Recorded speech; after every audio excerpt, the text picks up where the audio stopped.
because I am missing you a lot. It's paining me a lot, Jan. I am still. पुढचे शब्द बोलूच शकायचा नाही तो रांझा. पण आज तीच विरजा त्याच्याकडे स्वतःहून येत होती तर तो मात्र स्वतःशीच लढत होता तिला न भेटण्यासाठी.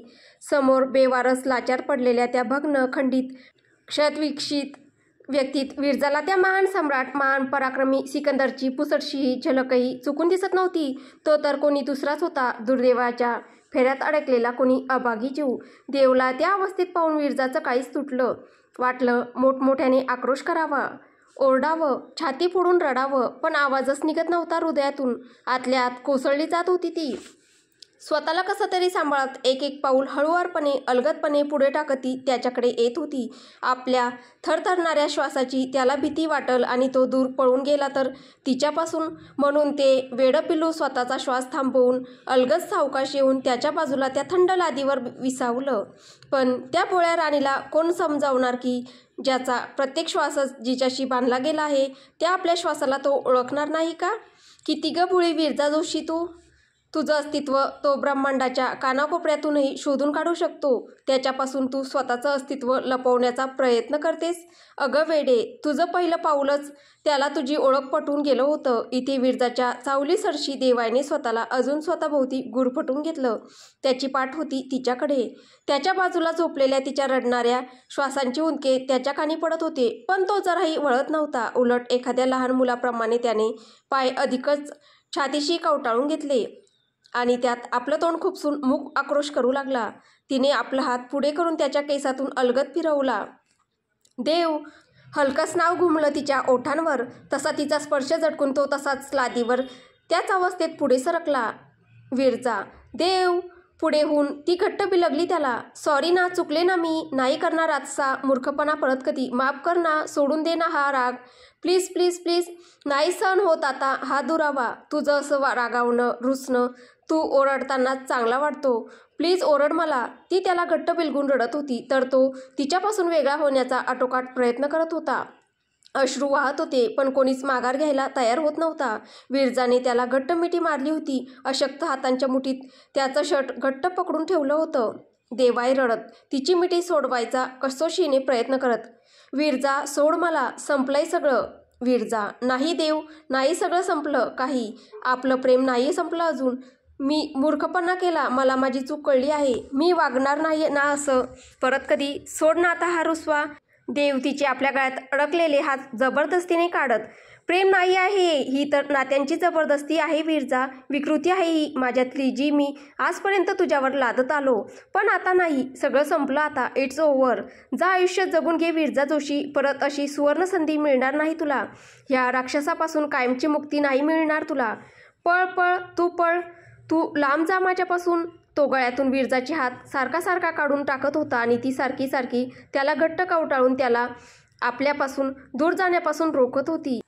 मुठीतून वाळूसारखं निसटून जाणाऱ्या त्यांच्यातल्या नात्याला सांभाळायचा दिनवाना प्रयत्न करत होती. पण तिच्यात एवढी ताकद कुठून असणार? देवाने झटकून टाकल्यावर परत बिलगायचं येडं कोकरू त्याला. आपल्या अशक्त मुठीत परत घट्ट पकडून ठेवायचं त्याचं ते शर्ट. त्यांच्यात झटापट होत होती. देवला तिच्यापासून दूर दूर जायचं होतं तर विरजाने प्रणस केला होता आपल्या ह्यावेळी नशिबाच्या सारीपाटावर आपल्या प्रेमाला हरू न देण्याचा. देवाय ओरडत. विरजा सोड, जाऊ दे मला. विरजा धाई मोकलून रडत. देव सगळं ठीक होईल ना, मी सगळं नीट करेल. प्लीज ऐक ना रे, मी करेल ना सगळं नीट. मला एक संधी दे देव. मी परत आपलं सगळं प्रेमाचं विश्व उभं करेल जिथे फक्त प्रेमच प्रेम असेल. प्लीज मला एक संधी दे देव. Please please please. मी नाही अशी वागणार परत कधीच. देव तिची मिठी सोडवत आक्रोश करत. आपल्यात कधीच काही ठीक होऊ शकत नाही विरजा. हरलोय आपण, आपलं प्रेम हरलंय. It's finally over between us. आपल्या दुर्दैवी प्रेम कहाणीचा हाच सुखद अंत.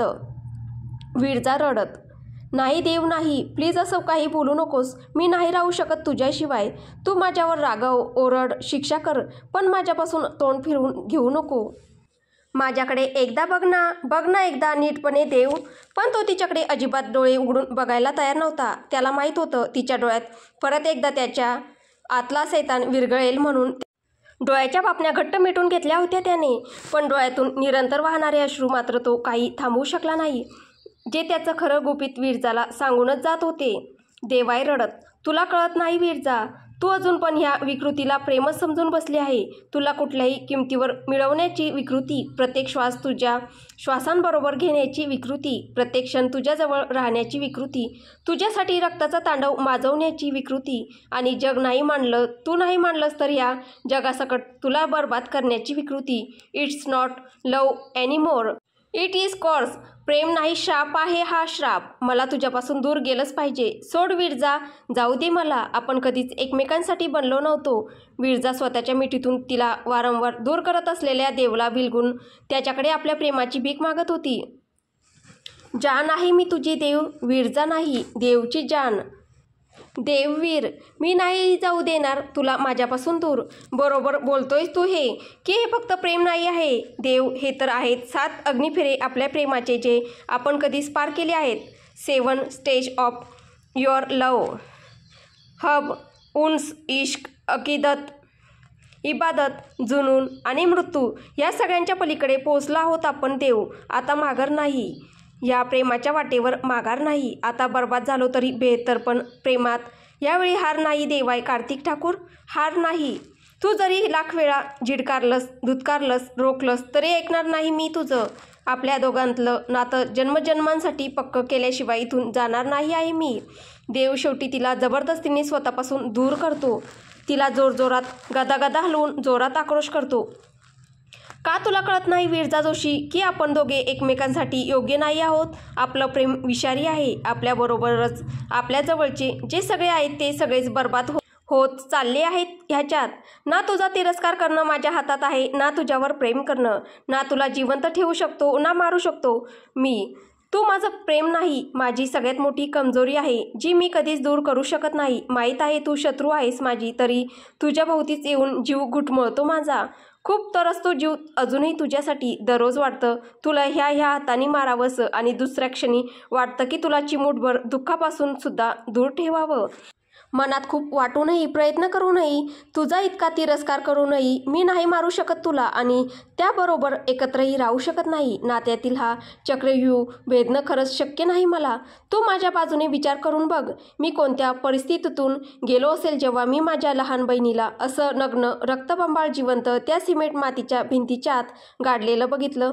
काय बितली असेल माझ्यावर, काय वेदनांतून गेलो असेल मी जेव्हा मला कळलं असेल की तिच्यावर झालेल्या निर्गुण निष्ठुर बलात्काराला तूच जबाबदार आहेस. तू स्वतःच्या हाताने जिवंत पुरलं तिला त्या खड्ड्यात.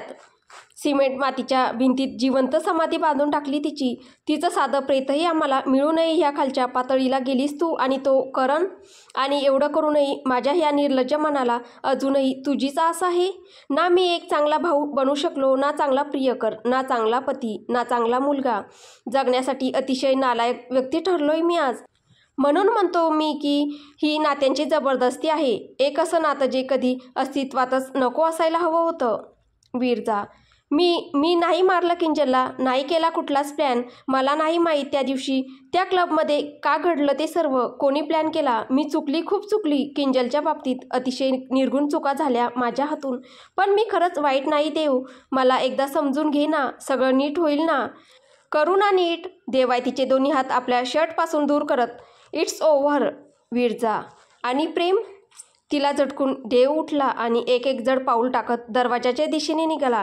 डोळ्यातील अश्रूंचे वादळ पुसत तो ते दार उघडून बाहेर जाणार तोच त्याची कानी एक किंकाळी पडली. तिची किंकाळी. जागच्या जागी हादरला तो. जीवाच्या आकांताने, तिच्या काळजीने वेड्यासारखा धावत सुटला तिच्याकडे. रागाने स्वतःशीच बडबड बडबड करत होता. का कळत नाही हिला? ह्या रूममध्ये इतके तुकडे, इतक्या काचा पसरल्या आहेत. लागणार नाही का? पण अक्कलच नाही दिली देवाने. कसं पण वागायचं, कसं पण चालायचं. लागलं ना आता. आता किती दुखेल. त्या अवघ्या 1-2 क्षणात तो अक्षरशः हजारो वेळा मेला. प्राणांतिक वेदनांनी विव्हळला. त्याने तिला पटकन आपल्या कवेत घेतलं. तिला लागलं ह्या विचारानेच त्याचा जीव खालीवर होत होता. देवाय, अतीव काळजीने. जान जान, बघू मला बघू दे जरा. कुठे लागलं ते? काही होणार नाही. मी आहे पिल्लू, मी करेल सगळं ठीक. दुखतंय का ग फार? देवाय वेड्यासारखा तिला चाचपत होता की तिला कुठे काय लागलंय का. तिचा तो दुखरा पाय तर त्याने 1000 वेळा बघितला, पण कुठेच काही एवढूसही लागलं नव्हतं. शेवटी 1000 वेळा चेक करून झाल्यावर त्याने आश्चर्याने तिच्याकडे बघितलं तर ती कान पकडून सॉरी बोलत होती. सॉरी ना, आणि त्याला बिलगून रडायला लागली. विरजा रडत, आपलं प्रेम जिवंत आहे देव, अजून संपलं नाही. इट्स नॉट ओव्हर इट देव. बर्बाद होऊन जाईल सगळं, कधीच पूर्ण होणार नाही आपलं प्रेम. विरजा, और ओ इश्क ही क्या जो बर्बाद ना हो, ओ प्यार ही क्या हो जो पूरा हो जाए.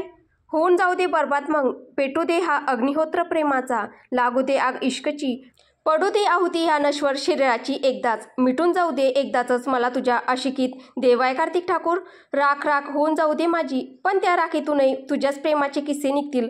हम इश्क नहीं करते शहंशाह आपसे, हम खुद ही इश्क है. We were not feeling in love Romeo, we are love. दुनिया का प्यार पूरा होता है जनाब, लेकिन दिल से लेकर शादी की चौखट तक ख़त्म भी हो जाता है. लेकिन हम वो पागल है जिनकी कहानी ही मौत के बाद शुरू होती है और इतिहास बन के रह जाती है. Mister the Devay Kartik Thakur, this time you are you will be always mine, always and forever. आणि भिडली ती पेटलेली नार त्या अग्नीला. तक्षणी प्रेमाच्या लावातून हजारो ज्वाळा त्या विजलेल्या हृदयात पेटल्या. अंतर मिटली, नष्ट झाला काळोख दोघांतला. अधुऱ्या देवला त्याची विरजा आज पूर्णपणे मिळाली. इश्क का यलगार फिर होगा यह गालिब, इश्क जुनून की यह लड़ाई फिर से लड़ी जाएगी. इश्क क्या होता है यह दुनिया को फिर से सिखाया जाएगा, फिर होगा कलत्याम, फिर मचेगा तांडव इस आशिकी में, फिर महकेगी देववीर की अधूरी कहानी, क्योंकि सिकंदर अभी जिंदा है. I am back. प्रेमात नाव निघालेले दोघेजण बराच वेळ एकमेकांच्या गाठ मिठीत होते. तो कुरवाळत होता विरजाला हळुवारपणे. एक वेगळं समाधान देऊन गेलं होतं हे सुख, कायमचं, पूर्णत्वाचं. ना कसला द्वेष ना कसला सूड उरला होता दोघांमध्ये. सगळ्या वजाबाक्या बेरजा आज सगळ्याच संपल्या होत्या. बाकी उरले होते तर फक्त हे दोघे प्रेमी जीव एकमेकांसाठी. खूप वर्षांनी मनावरचं मळब हटलं होतं आणि हृदयाचं आकाश स्वच्छ झालं होतं. स्वच्छ, निरभ्र आणि एकदम शांत. देवाईने एकदा त्याच्या मिठीतल्या विरजाकडे बघितलं. कशी कवटाळून बसली होती त्याला. देवाईचं छोटंसं नाजूकसं निष्पाप फुलपाखरू. देवाई किंचितसा हसला. वेडा. तिच्या केसातून हात फिरवत बोलला. मिठीतल्या विरजाला त्याने अलगद स्वतःपासून वेगळं केलं आणि खाली ठेवलं. पटकन स्वतःचे व विरजाचे कपडे सावरून घेतले. तिला उठवायला गेला तर अजूनही ती नाही नाही म्हणत होती. अजून झोपायचं आहे, झोपू द्या ना म्हणून लगेच दुसऱ्या कुशीवर वळली. देवाय खुदकन हसला. अखेर किती दिवसांनी इतकी शांत आणि सुखाची झोप लागली होती तिलाही. कुठलेच हिशोब चुकते करायचे नव्हते तिला ह्यापुढे. पिल्लू तसंच स्वतःशीच गुरफटून झोपून गेलं. विरजाला इतक्या सुखाने झोपलेलं बघून देवायचा जीव नाही झाला तिला उठवायला. त्याने तिला तसंच अलगद बाहूत उचललं आणि दरवाजाच्या दिशेने निघाला. दरवाजा उघडताच क्षणी त्याला बाहेर सगळे त्याचीच चिंता करत उभे दिसले. राणा, अमित दरवाजाच्या एकदम समोर खाली जमिनीवर बसले होते, तर जॉन, जोसेफ, सितारा सिंग टेन्शनने इथून तिथून एरझऱ्या घालत होते. विरजाला आत जाऊन खूप वेळ झाला होता तरी देव बाहेर नाही आलेला बघून आप्पासाहेब पण वरती आले होते. ध्रुव त्यांच्याबरोबर स्टेअरकेजच्या पायऱ्यांवर बसला होता. सगळ्यांनी त्यांना खुर्चीवर बसण्याचा आग्रह केला पण त्यांनी नाही ऐकलं. राजीव फोनवर काहीतरी चेक करत होता. तेवढ्यात देवाईच्या स्टडी रूमचा दरवाजा उघडला आणि त्यातून देवाई बाहेर पडला. पहिल्यांदा तर देवाईला बघून सगळे खुश झाले. त्यांच्या चिंतेने भरलेल्या चेहऱ्यावर आनंदाची लहर पसरली. पण जेव्हा त्यांनी विरजाला देवाईच्या बाहूत निश्चित पडलेलं बघितलं, त्या आनंदाच्या लहरेचं रूपांतर एका अनामिक भीतीत झालं. हृदयाची गती वाढू लागली. त्यांच्या डोळ्यातला प्रश्न देवाईला कळला होता. त्याने डोकं झटकलं आणि वैतागून बोलला. ठाकूर खानदानाची सून जिवंत आहे, काळजी करू नका. झोपली आहे ती जरा बरं वाटत नसल्यामुळे, इतकंच. एवढं बोलून तो विरजाला घेऊन बेडरूमकडे गेला. देवाईचा अवतार एकदम अस्तव्यस्त होता. चेहऱ्यावरची दाढी आणि डोक्यावरचे केस प्रचंड वाढलेले होते. कपडे मळलेले आणि अगदी चुरगळलेले. पण आवाजात एक प्रकारची शांतता आणि संयमपणा होता. जणू काय आयुष्यातील वादळ संपल्याची ती नांदीच. त्याच्या डोळ्यात परत एकदा जगण्याची आशा बघून त्या सगळ्यांनाच बरं वाटलं. चला हा वेडा फकीर परत माणसात तरी आला म्हणून त्या सगळ्यांनीच देवाचे आभार मानले आणि तिथून निघाले. स्थळ देवाईची बेडरूम. देव विरजाला घेऊन बेडरूममध्ये आला. स्वतःच्या बेडरूममध्ये येऊन त्यालाही खूप बरे वाटले. फायनली आयुष्य कुठेतरी स्थिर होत आहे. तो मंदपणे हसला. बेडवर गाढ झोपलेल्या विरजाला एकदा बघून तो बाथरूमकडे वळला. जेव्हा त्याने आरशात स्वतःला बघितलं तो स्वतःलाच ओळखू शकला नाही. त्याच्या डोक्यात हाच प्रश्न आला की कसं पसंत केलं असेल हिने मला, किंवा काल रात्री माझ्याजवळ आली तरी कशी. किंबहुना हा त्याच्या आयुष्यातला एक मोठा प्रश्न होता की विरजा जोशी सारखी सरळ साधी भोळी भाबडी गरीब मुलगी त्याच्यासारख्या आडदांड जल्लाद राक्षसाच्या प्रेमात पडलीच कशी? तो स्वतःशीच खुदकन हसला. Because she was my. कारण ती नेहमीच माझीच होती आणि केवळ माझ्यासाठीच बनली आहे. देवाने दाढीवाढी करून स्वतःच आवरून घेतलं. गरम पाण्याच्या शॉवरखाली मन एक मस्त नवीन कात टाकत होतं. कधी नव्हे ते देवाई बाबूंनी चक्क 2 तास घालवले होते आंघोळीला. एकदम चकाचक होऊन कमरेला टॉवेल गुंडाळून तो बाहेर आला तर त्याचं बबडं अजून अंथरुणात लोळत पडलं होतं. तो हसला आणि पटकन तिच्या पांघरुणात शिरला. आता कदाचित आवडेल तुला मी, खट्याळपणे हसत त्याने तिला आपल्या जवळ घेतले. विरजाला देवाईच्या हालचालीने जाग आली होती. ती पटकन त्याच्या मिठीत शिरली. देवाई तिला हलके हलके कुरवाळत होता. तिला आपल्या घट्ट मिठीत घेत होता. विरजा देव दोघे सुखावून निघत होते त्या स्पर्शांनी. कधी प्रेमाचा दुसरा डाव सुरू झाला त्यांनाही कळलं नाही. मन तृप्त झालेल्या विरजाच्या मोकळ्या पाठीवर तो आपल्या बोटांनी हळूवार गोलाकार वर्तुळे काढत होता. पण याचा अर्थ असा नाही की मी तुला माफ केलंय, मी सगळं विसरलोय. मला अजिबात आवडलं नाही तू जे केलं ते. देवाई हळूच पुटपुटला. वर्षानुवर्षांपासून आखडलेले ते आखडूपण असंच थोडी एका झटक्यात दूर होणार होतं. लगेच कोणालाच इतक्या सहजासहजी माफ करेल तर तो कसला खडूस? तो देवाई ठाकूर होता शेवटी. अक्कड इज मिडल नेम, खडूस इज हिज फेवरेट नेम. अशा ह्या अक्कड केशवंशाच्या ओठांवर कठोर शब्द होते, पण मनात मात्र आनंदाची अगणित कारंजी तिच्याच स्पर्शाने, तिच्या मिठीत येण्याने. शेवटी जन्मजन्मांतरीचा तो जीवघेणा विरह मिटून आपलं प्रेम आपल्याला भेटलंच ह्या भावनेने खुललेली. पण तरीही मनात अजूनही थोडासा राग बाकीच होता विरजावर. विरजाचं डोकं मात्र सटकलं. एवढ्या वेळा माफी मागितली, सॉरी बोलली, ढसाढसा रडली, डोकं फोडलं, भीक मागितली, तरी एवढं सगळं करून पण याचं आहेच का अजून? रागाने विरजा इथे तिथे बघायला लागली. तसं देवने मान वर करून तिला विचारलं, काही शोधतेस का जे माझ्या डोक्यात घालता येईल? बाबडी विरजा तिने लगेच आपलं एवलंसं नाक हाताच्या उलट्या बाजूने पुसत हो म्हणून गदागदा मान हलवली. एवढं कसं ग बाबडं ग ते देवायचं कोकरू? हसतोय ना तो दुष्ट, गालातल्या गालात तुला बघून दुष्ट. ती त्याच्या घट्ट पण हव्याशा मिठीत विरघळत पुटपुटली. एवढी जीव ओवाळते तरी रागीटपणा काही जातच नाही. गेल्या जन्मी काय कारल्याची भाजी होते काय हे? कडू काटेरी कारलं, दुधी भोपळा, वायाल वांग, कोबी. तिला शिवाय पण धड येत नव्हत्या म्हणून ती तिला न आवडणाऱ्या सगळ्या भाज्यांची नाव घेत बसली होती आणि देवायला चिकटवत होती. रताळं, अळंबी, पडवळ, दोडका, पावटा आणि तो हे सगळं तिला मिठीत घेऊन ऐकत होता.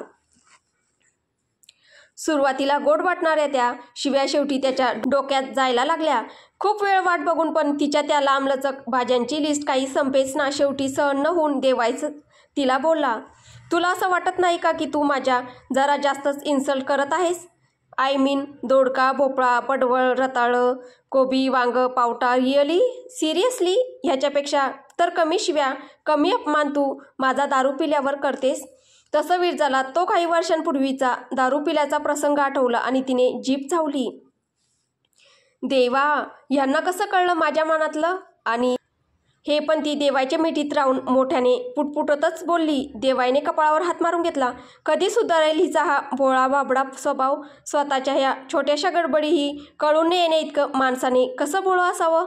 भीती वाटते विरजा तुझ्या ह्या भोळ्या स्वभावाची. कधी कुठला दुसरा रावण येऊन घेऊन न जावो तुला. आणि आपल्याच विचारांनी तो दचकला. त्याने तिला आपल्या काळजाशी घट्ट कवटाळून घेतलं. तिच्यावर तो आपल्या हळूवार प्रेमाचा वर्षाव करत होता आणि ती मोहरून निघत होती त्याच्या स्पर्शाने. ना कसली भीती, ना कसले बंधन, ना कसली दुश्मनी. न घाबरता, न कुठलं दुःख बाळगता स्वच्छंद मनाने एकमेकांचे होत होते. तो तिच्या मनात शरीरात आपल्या प्रेमाची रांगोळी मांडत जात होता आणि ती त्याच्यात सुंदर रंग भरत होती. तिला आपल्या छातीशी घेऊन कुरवाळत असताना त्याच्या लक्षात आलं की त्याच्यामुळे बाकीचेही किती त्रासून गेले होते. त्या सगळ्यांना पण थोडंसं थँक्यू, सॉरी, पण हे शब्द देवाई ठाकूरच्या डिक्शनरीमध्ये कधीच नव्हते. त्यामुळे त्याला ते बोलणे खूप अवघड जात होते. पण त्याला एवढं मात्र कळून चुकलं होतं की त्याला सगळ्यांचे कुठल्या ना कुठल्या प्रकारे आभार मानणं खूप गरजेचं आहे आणि सगळं नीट करणंही गरजेचं आहे. तो विरजाच्या कपाळावर किस करून उठला. व्यवस्थित तयार होऊन रूमच्या बाहेर पडला. अजूनही मनावर शरीरावर विरजाच्या प्रेमाचा भरलेला मोहर होताच. अंग अंग अजूनही नुसतं चेतून उठत होतं त्या गुलाबी क्षणांच्या आठवणीने. हलके हलकेच कधी नव्हे ते लाली त्याच्या गालावर पसरत चालली होती. त्याला तर हेही लक्षात येत नव्हतं की त्याच्या आसपास कोण आहे. तो तर आपल्याच धुंदीत आपल्या नवीन सापडलेल्या प्रेमाच्या नशेत कुठेतरी चालला होता. तिच्या प्रेमाची शरीराच्या स्पर्शांची धुंदी त्याच्यावरून उतरता उतरत नव्हती. तो लिफ्टमध्ये एकटाच पाठीमागे डोकं टेकून सुंदर स्वप्नात रममान होता आणि जॉन, राणा, जोसेफ, सितारा सिंग, ध्रुव त्याच्या भोवती गोलाकार उभे राहून त्याच्याकडे तोंड आ वासून बघत होते. He was blushing. The Devay Kartik Thakur चक्क लाजत होता. चक्क मुरक्या पडत होत्या त्याच्या गालाला. आणि हे सगळं ती सगळी माकडं त्याच्या तोंडाच्या समोर स्वतःचं तोंड पुढे करून आश्चर्याने बघत होते. अचानक आपल्याच धुंदीत असलेल्या देवायला डोळ्यांसमोरून विरजाचा चेहरा जाऊन असं काहीसं खडबडीत काळं दिसलं. त्याने आपली नजर स्थिर केली तर राणाचा घाणेरडा चेहरा एकदम त्याच्या डोळ्यांच्या पुढे आला.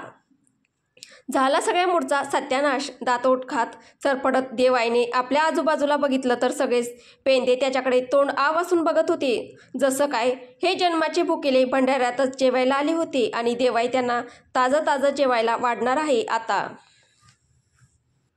त्यांना असं भीक मागणाऱ्यांसारखं त्याच्याकडे तोंड आ वासून बघताना बघून देवायचं टाळकंच सटकलं.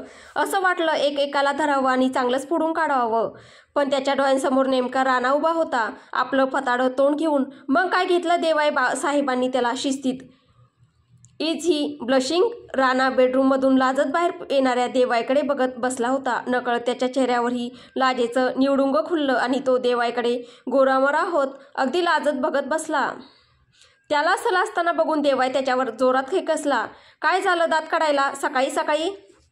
मग बिनबादल बरसला बिनबुड्याच्या तांब्या राणावर. देवायने इतकं चांगलं सोलून काढल्यावर स्वतःच्या इज्जतीच्या पताका सावरत राणा तिथून निघाला. तरी त्या निर्लज्ज राणाच्या डोक्यात किडा वळवळला. शेवटी येडं परत फुटफुटलंच. काय झालं असेल आतमध्ये? राणाने ब्लश करत स्वतःशीच बोलला. परत त्याच्या दुर्दैवाने देवाईने ते ऐकलं तसं त्याच्या मस्तकाच्या सगळ्या शिरा ताणल्या गेल्या. ह्या सगळ्यांना फुटफुटवायची काय भारी सवय आहे आतमध्ये तिला आणि बाहेर याला, ते पण इतक्या मोठ्याने की समोरच्याला चांगलं स्पष्ट ऐकू येतं. तो झरकन मागे वळला आणि दात ओठ खाऊन त्या लाजणाऱ्या राणाच्या समोर उभा ठाकला. तुला भारी होस माझ्या बेडरूममध्ये काय चाललं असेल ते जाणण्याची. एक काम करतो ना, तुला माझ्या फ्लोअरला शिफ्ट करतो. माझ्या समोर राहशील तर तुला माझ्याबद्दल जास्त कळेल आणि मलाही तुझ्याबद्दल जास्त कळेल. So move today's itself. आजच शिफ्ट हो माझ्या फ्लोअरला. अमित स्टेअरकेस चढून वरती तिथेच येत होता. देवायचं हे बोलणं ऐकून घाबरून तो रेलिंगच्या जवळ ठेवलेल्या एका शोभेच्या झाडाच्या कुंडीमागे जाऊन लपला. ते एवढंसं शोभेचं झाड आणि एवढीशी छोटी कुंडी ती काय लपवणार होती त्या एवढ्या ताणमाण सांडला. पण त्या एवढ्या मोठ्या फ्लोअरवर त्यावेळी लपण्यासारखी दुसरी कुठे जागाही नव्हती. जाऊन जाऊन लपणार कुठे म्हणून जे काही समोर मिळालं त्यात समाधान मानून त्या तेवढ्याशा छोट्याशा कुंडीच्या पाठीमागे लपला तो वेडा. अमित दातोट खात, या हरामखोर रानामुळे मला पण ह्याच फ्लोअरवर येऊन राहावं लागेल. गेल्या वेळी मी ह्याला अडकवलं होतं, ह्यावेळी तो नक्कीच उट्टं फेडणार त्याचं. हा नालायक साला सोडणार नाही मला आता. पण मला नाही राहायचं देवायच्या इतक्या जवळ. त्याच्या घरात येऊन राहिलो आहे ते काय कमी आहे का की आता त्याच्या मांडीवरच येऊन बसू? अजिबात नाही. त्यातून हा राक्षस परत जागृत झाला आहे, फुल ऑन फायर मोडवर. नाही नाही नाही मम्मा, मी आता इथूनच पळ काढतो. देवा, कुठल्या क्षणाला माती खायला आलो होतो इथे मी. तसं अमितने ती कुंडी उचलली आणि चेहऱ्यासमोर ठेवून त्या एवढ्याशा कुंडीच्या पाठीमागे लपत छपत तिथून पाठच्या पाठीमागे पळण्याचा प्रयत्न केला. देवा चक्क स्पष्टपणे आपल्या दोन्ही डोळ्यांनी त्याला बघत होता. देवायच काय त्यावेळी त्या फ्लोअरवर उपस्थित असलेला प्रत्येकजण गुपचूप लपत पळत जाणाऱ्या अमितला बघत होता. कारण अमित एकतर 5 फूट 9 इंच हाईटचा. कितीही प्रयत्न केला तरी 2-3 फुटाच्या त्या बारीकशा शोभेच्या झाडामागे कसा काय लपू शकणार होता? त्या 2 मूर्खाकडे बघून देवाईने मनातच कपाळावर हात मारून घेतला. कसली भोगीर भरती भरून ठेवली आहे माझ्या आयुष्यात. असं काय पाप केलं होतं की जी ही कार्टी माझ्याच गळ्यात पडली? देवाय कुंडीच्या पाठीमागे लपलेल्या अमितला बोलला. ओ शेट, हा हा निघा बाहेर. दिसतात आहात तुम्ही स्पष्टपणे. देवाय मनात 2 फुटाच्या झाडाच्या पाठीमागे लपतोय गाडो. काहीसा वैतागतच देवाय तिथून निघून गेला. ह्या 2 मूर्खांमुळे त्याच्या चांगल्या सुंदर गुलाबी मूडची वाट लागली होती. तरी पण राणा फुटफुटलाच. ह्या जॉनला का कधी फटके पडत नाही? जो तो येतो माझ्यावरच हात साफ करून जातो. बॉस तर जरा जास्तीच. जाता जाता देवाईने राणाचे हे मधुर बोल ऐकलेच आणि ऐकायला येतंय मला इथे. देवाय गरजला. त्याची ती डरकाळी ऐकून राणा पटकन लिफ्ट पकडून खाली गेला. हळूहळू विरजाच्या प्रेमाने देवच्या हृदयावर दाटलेली अविश्वासाची काजळी दूर होऊ लागली. कुठेतरी त्याच्या बाबड्या जानवर त्याचा विश्वास परत बसू लागला. सगळं व्यवस्थित होऊ लागलं होतं. पण तर पुढे काय होईल हे आपल्याला पुढच्या भागात पाहायला भेटेल. तुम्हाला ही कथा कशी वाटते आहे कमेंटद्वारे नक्की कळवा. कथा आवडत असेल तर व्हिडिओला लाईक करा, शेअर करा. आणि आपल्या कथेला व्ह्यूज खूप छान येत आहे पण सबस्क्रायबर खूप कमी आहे. प्लीज चॅनल सबस्क्राईब करा. धन्यवाद.